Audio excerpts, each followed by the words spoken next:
Disclaimer, this video is used for educational purposes only. For more content, please go subscribe to Soft White Underbelly.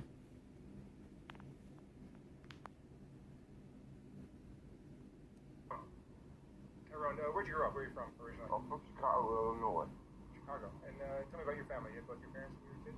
Well, I was with my parents, but Pops was never around. He was an alcoholic, workaholic. Mom's was just kind of quiet. You know what I'm saying? Quiet and just seemed like she was lost. Because I was lost. They used to always take me over to Grandma's house. I used to go to Grandma's house when I was a kid, 5, 6 years old. And I stayed with Grandma all the time. There wasn't no TV in our house. You know what I'm saying? And this man used to always come over there. See, my mother is my father's second wife. See, when my father, when I got older and I was looking at the birth certificate, Daddy was like 45, Mama was 21. So Daddy had kids before from his first wife. So that's gonna end up in my story because, you know, I'm gonna tell you the boogeyman really exists. Now this man, I was over at Grandma's house, this guy used to always come over there and beat Grandma up. Grandma used to always have black eyes.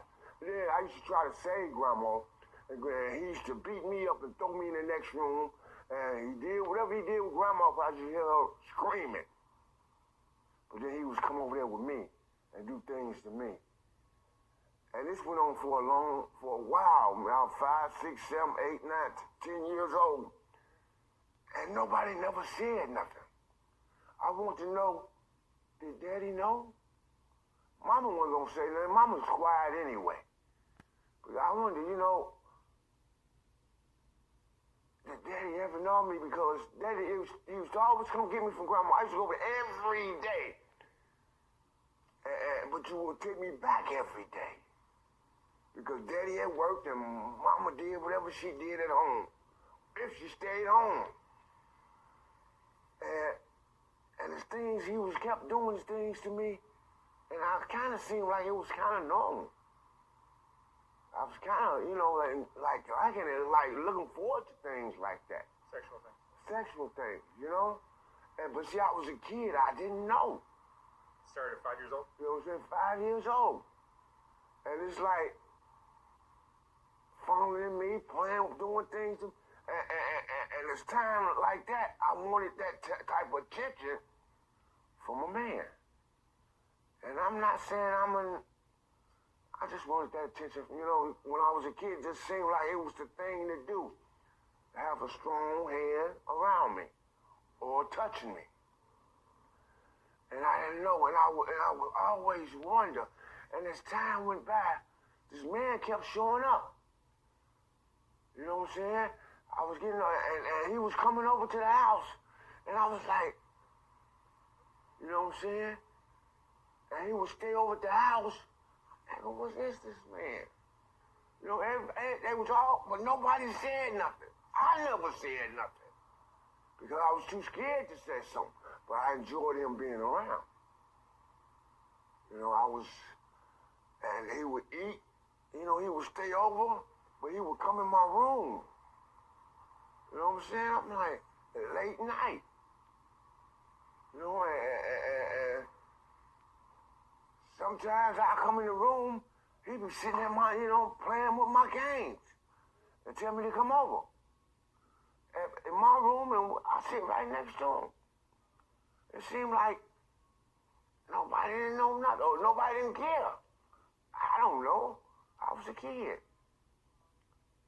But I believed at that time everything was all right. It was the thing to do. You know?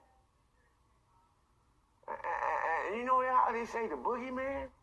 It was under your bed and then in the closet when you was a kid. That's all we had was the boogeyman to be scared of. You know what I'm saying? So when I would come in the room, as time, I kept coming in the room. So as that, the lights was always off. But it was only a little corner with a light in it with my game. And when I come in, I just go straight up there. Dave was, if he went at work, he was drunk somewhere. But Dave was a workaholic, alcoholic. And Mama didn't say nothing anyway, so. You know, back in the day, a woman stayed in her place. You ain't don't say nothing. A man paid the cost to be the boss. That's how I was when I grew up. The kids is not to say a word seen but not spoken. And that's how it was. You know, as time went by, it's just whatever happened, it was supposed to be normal. But was I normal? Was I abnormal? Was I insane? Was I, sane? I don't know. I was so confused. And this man just kept on being around. You know what I'm saying? And he was about as old as Mama. You know what I'm saying? I'm going to tell you, that's going to keep going. He was old as Mama, and nobody said nothing to him because he was always around. I'm like, but every day when Daddy did go to work, they would take me to Grandma's house, and he ended up coming over to Grandma's house. Grandma even knew him and would let him in. Like, man, what's wrong? What's happening, man? I'm just confused about this man because everybody seems like it's all right with him, so I'm trying to be all right with him. But the things he's doing to me, I guess it's all right because ain't nobody else said nothing. Ain't nobody said a word. So he would sit at the table. He would eat. He would do everything like he was part of the family. And as time went by, he was part of the family. He was my half brother from my father's first wife. And I never knew this. Like I said, he was just as old as my mama. My pops left his first wife and ended up meeting my mama. Like I said, he was about 45, somewhere. Mama was 21. So when I looked at my birth certificate, when I was a kid growing up, I said, damn, I saw how the big difference it was. And as time went by, and when I got older, I'm like, and I found out that was his first son. He's a junior. Because I wanted to realize why I wasn't a junior. I wanted to be like my daddy. I wanted to be a workaholic. My pops, rest in peace, stayed on his job for 47 years. Same job. I could never do that. I could never do that. I want to be just like him. But my papa used to always tell me, well, you ain't your daddy. But Daddy was strong. And I ain't had nobody to look up to. But this man who always gave me some attention. And Grandma was strong. Grandma did the best she could.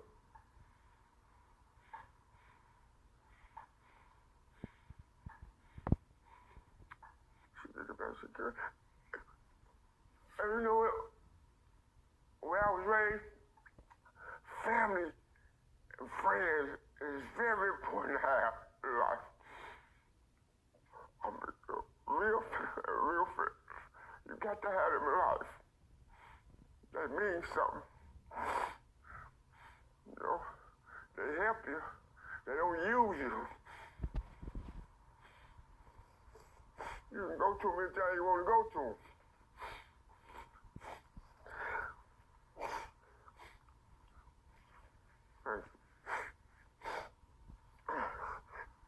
Nobody never look at you wrong. They're always trying to help you.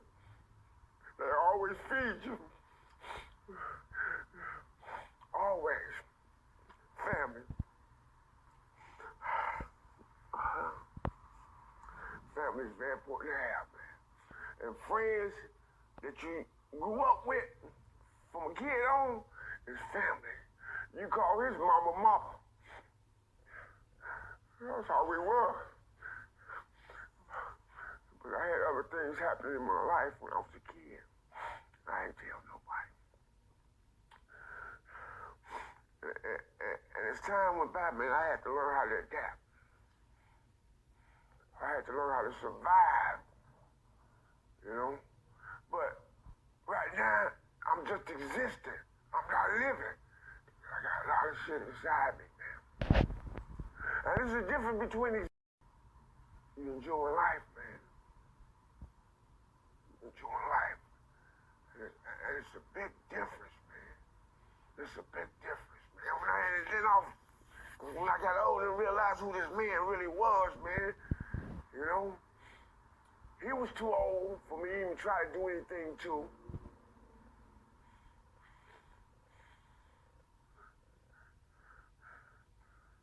And I wonder, at that time, my daddy, you know what I'm saying? I might, I don't talk about my issues with nobody because they label you, man. You can't out here. They label you. They put a label on you. And then he gonna tell him because they want to be better than you. They want to feel better than you. So if I tell you something about me to help you feel better about yourself, to down me, you know, when I'm out there, man, I don't have, whatever you do, I ain't got nothing to do with me. It ain't gonna help me. It ain't gonna hurt me. It definitely ain't finna get me off these streets.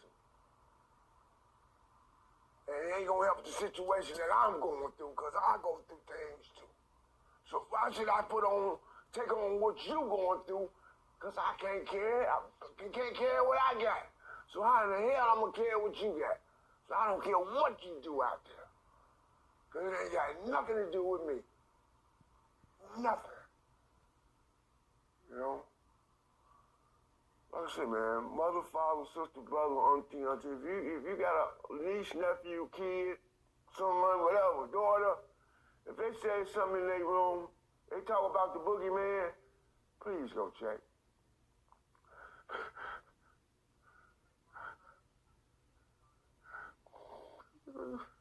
It just might be something in that room. They're not lying about. It might not be what they say, but it's something in that room. You need to check. So, Yeah, y'all. So I just wanted to come and share that with you all. Tyrone's his story, you know, his story. And you know what? He's actually like, you don't really hear too many men speak. You know, so that channel really caught my eye. And the reason why it caught my eye, I was strolling down, and just the title itself caught my eye. The title, The Boogeyman is Real. And I was like, let me, what's this about? Not knowing what I was going to go into and see, I was like, wow. You know what I'm saying? I mean, not to be in a laughing matter, but it just amazed me, and it gave me more clarity to do what I'm doing now as a woman, as a mother, as a God-fearing person.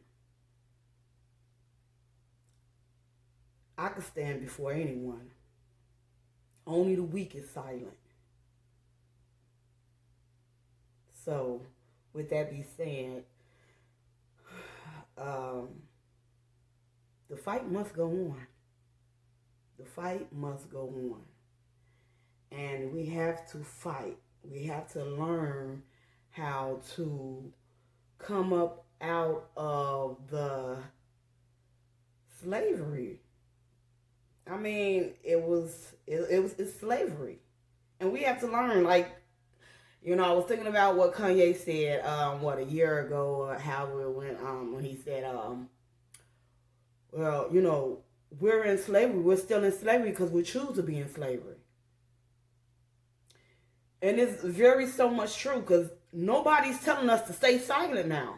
You know, that was what was taught back in those days. So it's like with my elders, when I look at my elders and I can understand, you know, their silence because that's what they have been embedded to do. Stay silent. You know, filling it in with deception and manipulation. You know, but my thing is when they try to mix God in the mixture of it. You can't put God in the midst of this. This is going against everything God is telling you not to be a part of. So right there, you should know that you cannot mix this with God and say this is normal. It's just, it's not an act of God's grace. And his mercy is not. It's not a being of it. And we have to learn how to be aware. Even, you know, not for the women, because the women are aware. But for the men that's not aware, or the ones that choose to act as if they're not aware, you know, I don't know. Because it's confusing. I mean, some stuff Tyrone was saying in that thing, it was like I had experienced the same questions myself. Like, man, you know, and then to thinking, look how long it's been going on. Look how many lives that has been destroyed. Look how many people, especially when you knowing what's going on and you seeing what's around you and everybody just acting like it's okay. That's a problem. But, or am I the problem?